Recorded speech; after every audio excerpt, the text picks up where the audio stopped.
ஆண்டவர் இயேசு கிறிஸ்துவின் விலையேறப்பெற்ற நாமத்தில் உங்களுக்கு என்னுடைய அன்பின் புத்தாண்டு வாழ்த்துக்களை தெரியப்படுத்திக் கொள்கிறேன். 2026 வருடம் எப்படி இருக்குமோ என்று நினைக்கின்ற பலருடைய வாழ்க்கையில அது ஆசீர்வாதமாகவே இருக்க வேண்டும் என்று எதிர்பார்த்து இந்த வசனத்தை, இந்த வார்த்தையை நான் உங்களோடு பேசும்படி விரும்புகிறேன். எரேமியா தீர்க்கதரிசியின் புஸ்தகம் 33 அதிகாரம் 6 வசனம். Jeremiah chapter 33 verse 6. இதோ நான் அவர்களுக்கு சௌக்கியமும் ஆரோக்கியமும் வரப்பண்ணி அவர்களை குணமாக்கி அவர்களுக்கு பரிபூர்ண சமாதானத்தையும் சத்தியத்தையும் வெளிப்படுத்துவேன் என்று தேவன் கூறின ஒரு வார்த்தையை நாம் இங்கே பார்க்கிறோம். ஆங்கிலத்திலே behold, I will bring it health and healing. I will heal them and reveal to them the abundance of peace and truth என்று சொல்லப்பட்டிருக்கிறது. இந்த பகுதியிலே ஆண்டவராகிய தேவனுடைய பிள்ளைகள் முழுமையான ஆசீர்வாதத்தோடு இருக்க வேண்டும் என்று கூறுகின்ற ஒரு வாக்குத்தத்தமான வார்த்தையாக இதை நாம் பார்க்கிறோம். தேவன் நம்மை எப்போதும் சந்தோஷமாக ஆசீர்வாதமாக இருக்க வேண்டும் என்றே விரும்புகிறார். இஸ்ரவேலை ஆசீர்வதிப்பதே கர்த்தருக்கு பிரியம் என்று நாம் வேதத்தில் வாசிக்கிறோம். இந்த வசனம் ஒரு முழுமையான ஆசீர்வாதத்தின் வசனமாக இருக்கிறதை பார்க்கிறோம். இதிலே 3 முக்கியமான காரியங்களை ஆண்டவர் கூறுகிறார். முழுமையான சுகம், முழுமையான சமாதானம், முழுமையான சத்தியம் என்று இங்கே வாசிக்கிறோம். Holistic health, holistic peace and holistic truth.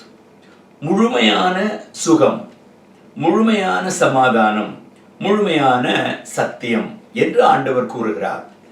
இந்த முழுமையான காரியங்கள் நம்முடைய வாழ்க்கையில் நடைபெற வேண்டும் என்பதுதான் ஆண்டவருடைய எதிர்பார்ப்பு. இந்த 2026 வருடத்திலே ஆண்டவர் முழுமையான காரியங்களை நம்முடைய வாழ்க்கையில செய்ய விரும்புகிறார். ஏனென்றால் நம்முடைய தேவன் முழுமையானவர். He is perfect. ஆகவே நம்மையும் பெர்ஃபெக்டாக, முழுமையாக மாற்ற வேண்டும் என்று கர்த்தர் விரும்புகிறார்.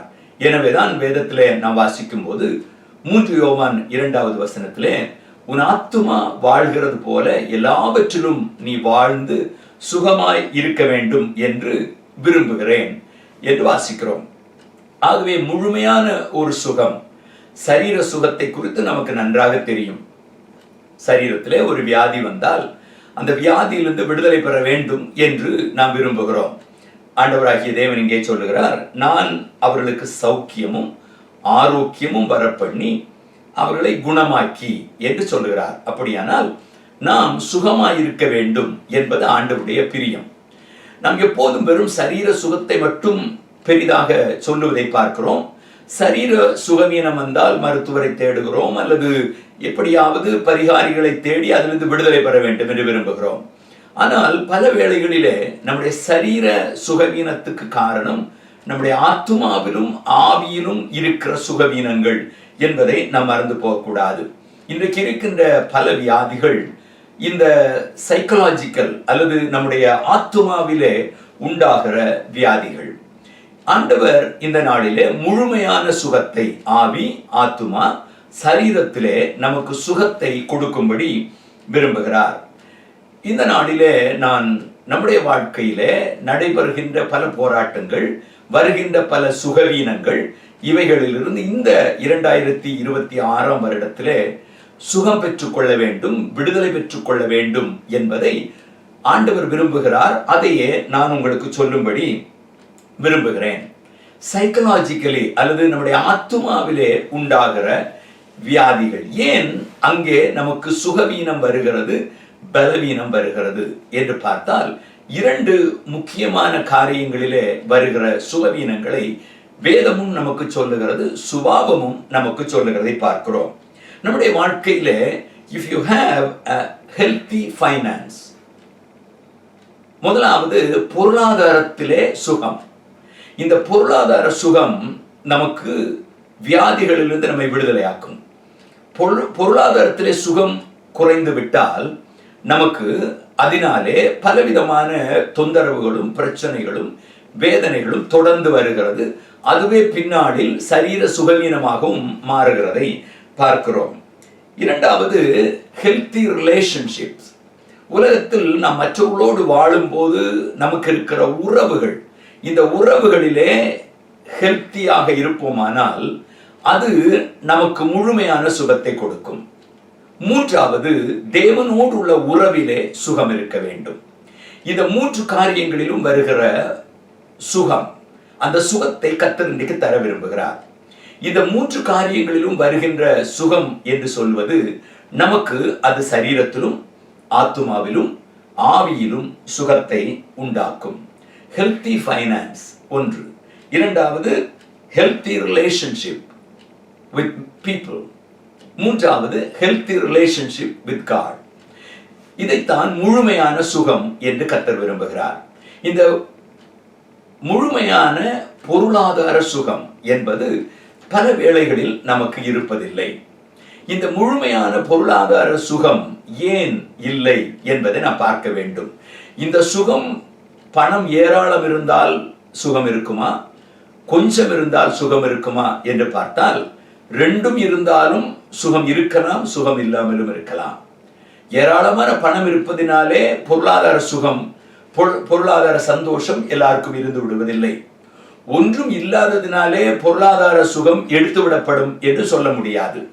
இந்த பொருளாதார சுகத்தை கெடுக்கின்ற இரண்டு காரியங்கள், அதை ஒருவேளை வேதத்தின் அடிப்படையிலே நான் சொல்லலாம், அதே வேளையிலே சுபாவமாகவும் சொல்லலாம். இந்த வருஷத்திலே பொருளாதார சுகம் நமக்கு உண்டாக வேண்டும். அந்த பொருளாதார சுகத்துக்கு ஆண்டவர் சொல்லுகின்ற ரெண்டு காரியங்கள். ஒன்று, நீ கடன் வாங்காதிருப்பாய், கடன் கொடுப்பாய் என்பது முதலாவது காரியம். இரண்டாவது, பொருளாதார சுகத்துக்கு ஆண்டவர் கொடுக்கிற காரியம், செல்லும் கணக்கை பாராதிருப்பானோ என்று இயேசு சொல்லுகிறார். இந்த ரெண்டு காரியங்களை பார்க்க வேண்டும். ஒன்று கடன் வாங்குதல், இன்னொன்று அதிகமான செலவு. இந்த செலவை சரியாக செய்யாததினாலே வருகின்ற போராட்டங்கள். இந்த ரெண்டும் நமக்கு பொருளாதார சுகவீனத்தை உண்டாக்குறதை பார்க்கிறோம். ஆண்டவர் வாக்குத்தத்தம் கொடுக்கிறார், கடன் வாங்காதிருப்பாய். இன்றைக்கு கடன் என்பது மனிதனோடு ஒட்டி பிணைந்து போகிறது. அந்த ஒட்டி பிணைந்து போவதனாலே அவனுக்கு பொருளாதார சுகம் இருப்பதில்லை. அந்த நேரத்திலே நம்முடைய பிரச்சனையை தீர்ப்பதற்கு கடனை வாங்குகிறோம். அந்த கடன் நம்மை ஆழ்த்துகிறது, அமிழ்த்துகிறது.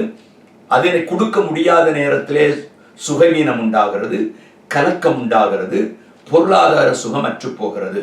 ஆனால் ஆண்டவர் சொல்லுகிறார், கடன் வாங்காதிருப்பாய். ஏன் இன்றைக்கு கடனிலே மூழ்குகிறார்கள்? இன்றைக்கு எந்த இடத்தில் பார்த்தாலும் லோன் என்கிற பெயரிலே, இஎம்ஐ என்ற பெயரிலே பல காரியங்கள் கொடுக்கப்படுகிறது. அதனாலே தேவை உள்ளது, தேவை இல்லாதது, உன் ஆசை, ஆசை இல்லாதது எல்லாவற்றையுமே வாங்க வேண்டும், பெற்றுக்கொள்ள வேண்டும் என மனிதன் விரும்புகிறான். இந்த வருஷத்துல 2026 வருஷத்துல முதலாவது, இந்த கடன் வாங்குவதை நாம் நிறுத்துவோமானால் பொருளாதாரத்திலே சுகம் உண்டாகும். ஊழியத்துக்கு கடன் வாங்கினாலும் சரி, இல்லை வேறு எதற்கு கடன் வாங்கினாலும் சரி, கடன் தான். வேதம் சொல்லுகிறது, கடன் வாங்கினவன் கடன் கொடுத்தவனுக்கு அடிமை. இது வேதம் தான் சொல்லுகிறது. ஆகவே அந்த அடிமை ஆகும்போது நமக்கு பொருளாதாரத்திலே சுகவீனம் உண்டாகிறது. இந்த 2026 வருடத்திலே ஆண்டவரிடத்திலே கேட்போம், ஏற்கனவே இருக்கிற கடன்கள் அதை தீர்ப்பதற்கு வழிதாரும் என்று கேட்போம். கர்த்தர் உதவி செய்வார். ஆனால் கடன் வாங்காதிருப்பேன் என்ற தீர்மானத்தையும் நாம் எடுத்துக்கொள்வோம். ஏனென்றால் கடன் உலகத்திலே அன்பை முறிக்கும், கடன் உலகத்திலே அழிவை கொண்டு வரும், கடன் நம்முடைய வாழ்க்கையிலே ஆசீர்வாதத்தை இழக்க செய்யும். ஏனென்றால் தேவன் ஏழைக்கு இறங்குகிறவன் கர்த்தருக்கு கடன் கொடுக்கிறான் என்று சொல்லி நம்முடைய கடன் வாங்குகிற சுபாவத்தையே அழிக்க விரும்புகிறார். ஆகவே முதலாவது பொருளாதார சுகத்திற்கு முதல் காரணம்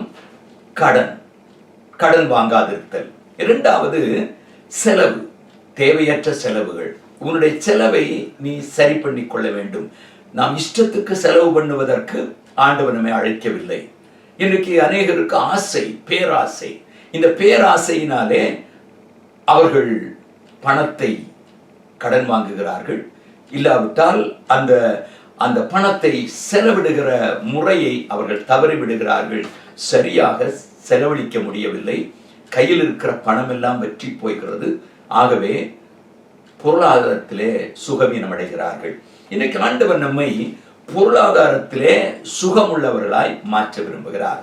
அதற்கு நாம் தவிர்க்க வேண்டிய ஒன்று கடன், இன்னொன்று தேவையற்ற செலவினங்கள், இச்சை, ஆசை. இவைகளினாலே நாம் பல வேளைகளிலே பொருளாதார சுகமற்றவர்களாய் மாறுகிறோம். பொருளாதார சுகமற்ற நிலைமை நம்முடைய வாழ்க்கையிலே அது ஆத்தும சுகத்தை அழித்து விடுகிறது, அது சரீர சுகத்தை அழித்து விடுகிறது, ஆவியிலும் சுகவீனம் உள்ளவர்களாய் மாறிவிடுகிறோம். இரண்டாவது அதே பகுதியிலே பார்ப்போமானால் ஹெல்த்தி ரிலேஷன்ஷிப் என்று பார்க்கிறோம். பல வேளைகளிலே இன்றைக்கு அந்த சமுதாயம் ஒன்றிப்பு, ஐக்கியம், பெற்றோர் பிள்ளைகளோடு, பிள்ளைகள் தங்கள் சகோதர சகோதரிகளோடு, கணவன் மனைவியோடு, நம்முடைய வேலை ஸ்தலங்களிலே இருக்கிற நம்முடைய மற்ற சக வேலைக்காரர்களோடு, நம்முடைய ஆபீசர்ஸோடு, இல்லாவிட்டால் நம்முடைய நண்பர்களோடு, இந்த உறவு எப்போதுமே பிரிந்து கிடக்கிற உறவாய் இருக்கிறது. ஏன் இன்றைக்கு உறவுகள் பிரிந்து கிடக்கின்றன? அந்த உறவு இல்லாததினாலே சமாதானம் இழந்து விடுகிறோம். அந்த சமாதானம் இழந்து விடுகிறதுனாலே நம்முடைய வாழ்க்கையிலே இந்த முழுமையான சுகத்தை பெற்றுக்கொள்ள முடியவில்லை. உறவை கெடுப்பதனுடைய மிக முக்கியமான ஒன்று செல்ஃபிஷ்னஸ், சுயம். இன்றைக்கு எல்லாருடைய வாழ்விலும் இருக்கின்ற ஒன்று சுயம், ஈகோ என்று சொல்லுகின்ற ஒன்று. இது நம்மை பல வேளைகளிலே உறவுகளிலிருந்து நம்மை பிரிக்கிறது. அந்த உறவுகள், நான் பெரியவனா, நீ பெரியவனா, நான் பெரியவன், நான் படித்தவன், நான் அப்படி இப்படி என்று நாம் உறவை கெடுத்துக் கொள்ளுகிறோம். இது பல நிலைகளிலே உறவை கெடுக்கிற சூழ்நிலைகள் ஏற்படுகிறது. அது ஜாதியினாலே உறவு கெட்டு விடுகிறது. ஒரு சில கட்சிகளினாலே அல்லது நம்முடைய கொள்கைகளினாலே உறவு கெட்டு போகிறது. உறவு எப்போதும் கெட்டு போகுமானால் சமாதானத்தை நாம் இழந்து விடுவோம். அந்த உறவை கெட்டு போகும்போது மனதளவிலே நமக்கு சமாதானமும் மனதளவிலே நமக்கு சுகமும் குறைந்து விடுகிறதை பார்க்கிறோம். இந்த வருடத்திலே நமக்கு உறவிலே சுகம் உண்டாகட்டும், மனித உறவிலே சுகம் உண்டாகட்டும். அது உண்டாகும் என்று கர்த்தர் விரும்புகிறார். மூன்றாவது, தேவனோடு உள்ள உறவு. அந்த உறவை நாம் புதுப்பித்துக் கொள்ள வேண்டும். அந்த உறவு வளர வேண்டும். எந்த அளவுக்கு நமக்கு தேவனோடு உள்ள உறவு வளர்கிறதோ அந்த அளவுக்கு நமக்கு ஆவியிலும் ஆத்துமாவிலும் சுகம் உண்டாகும். ஆத்துமாவிலும் ஆவியிலும் சுகம் உண்டாகும் போது அது நம்முடைய சரீர சுகத்தையும் கொண்டு வரும். ஆகவே ஆவி, ஆத்துமா, சரீரம், இந்த மூன்றிலும் சுகம் உண்டாவதற்கு கர்த்தர் இந்த நாளிலே, இந்த வருஷத்தின் முதல் நாளிலே உங்களுக்கு கிருபை தருவாராக. இரண்டாவது, முழுமையான சமாதானம்.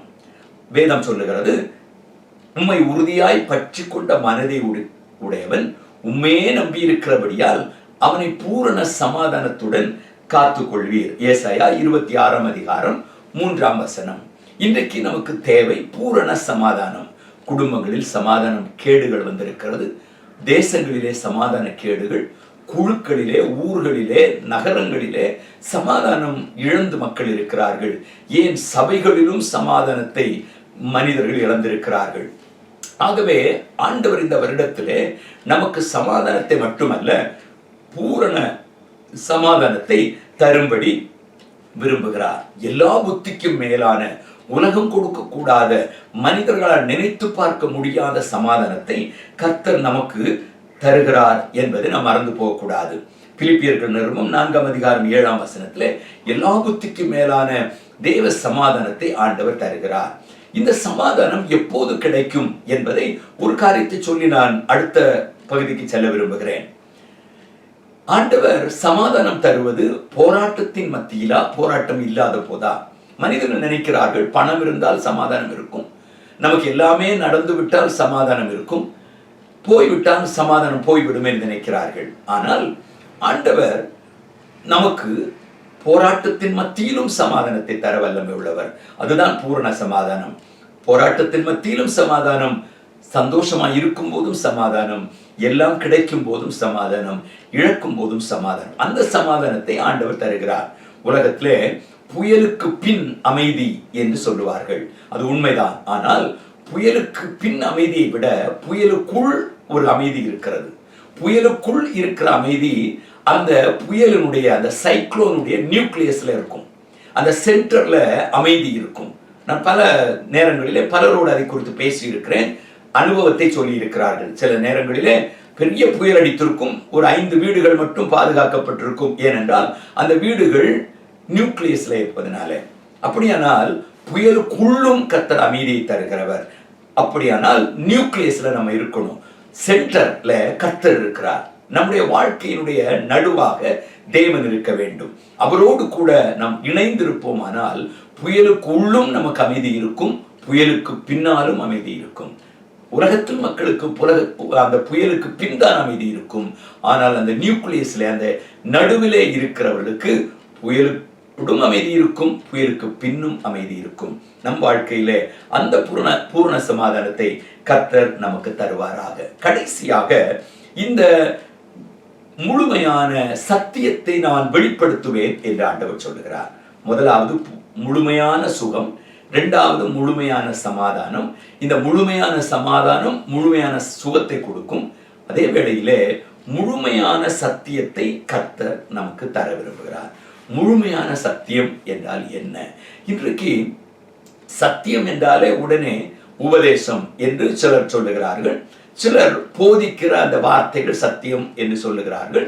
தாங்கள் கொண்டிருக்கிற அந்த வழிமுறைதான் சத்தியம் என்று நம்முடைய சபைகளிலே ஊழியங்களிலே பிரிவினைகளை பார்க்கிறோம். ஆனால் இந்த பிரிவினைகள் அனைத்தும் சமாதானத்தை கெடுத்து விடுகிறதை பார்க்கிறோம். இயேசு நமக்கு சமாதானத்தை கொடுக்க வந்தார். ஆனால் டாக்டரின்ஸ் என்ற பெயரில், நம்முடைய வாழ்க்கையில பலவிதமான கொள்கைகள் என்ற பெயரிலே, நாம் கற்றிருக்கிற சில காரியங்களின் பெயரிலே ஒருவருக்கொருவர் எப்போதுமே ஒரு ஃப்ரிக்ஷனோடு வாழுகிற ஒரு வாழ்க்கையை பார்க்கிறோம். ஆண்டவர் இங்கே பூரண சத்தியம் என்று சொல்வது, முழுமையான சத்தியம் என்று சொல்வது என்ன என்றால், இயேசுவை பார்த்து பிலாத்து கேட்டான், சத்தியமாவது என்ன? இயேசு பதில் கொடுக்கவில்லை. ஏன் பதில் கொடுக்கவில்லை என்றால், சத்தியம் அவனுக்கு முன்னால் நின்று கொண்டிருந்தது. ஆனால் அவன் அந்த சத்தியத்தை பார்த்ததினாலே அடுத்த பகுதி சொல்லுகிறது, சத்தியமாவது என்ன என்று யோவான் 18:30 கேட்ட அதே பிலாத்து வெளியே வந்தவுடனே இவனிடத்தில் ஒரு குற்றமும் இல்லை என்று அவன் சொல்லுகிறான். அவன் சத்தியமாவது என்ன என்று கேட்டதற்கு இயேசு பதில் கொடுக்கவில்லை. ஆனால் சத்தியம் அவனுக்கு முன்பாய் நின்பதை அவன் கண்டுவிட்டான். ஆகவே அவர் குற்றமற்றவர் என்பதை அவன் அறிந்து கொண்டான்.